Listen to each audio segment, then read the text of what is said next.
পবনপুর গ্রামে একটি স্কুল ছিল। আপনাদের মাঝে আজকে আমি পবনপুর গ্রামের সেই স্কুলের গল্প বলবো।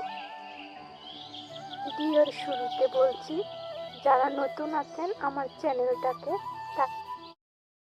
এই ক খ এই কি করে কোথায় যাচ্ছে? শোনো বন্ধুরা, আমি এই চেয়ার থেকে এখন লাফ দেব। এই যে দিলাম লাফ। তুই কি করলি? তোর চেয়ে আমি ভালো লাভ দিতে পারি।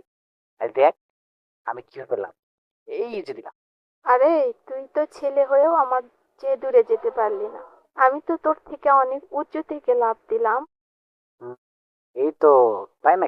তোর চেয়ে আমি অনেক দূরে লাভ মেরেছি। দেখ, ওদেরকে বলে দেখ আমি লাভ মেরেছি নাকি। আচ্ছা, তুমি বলো।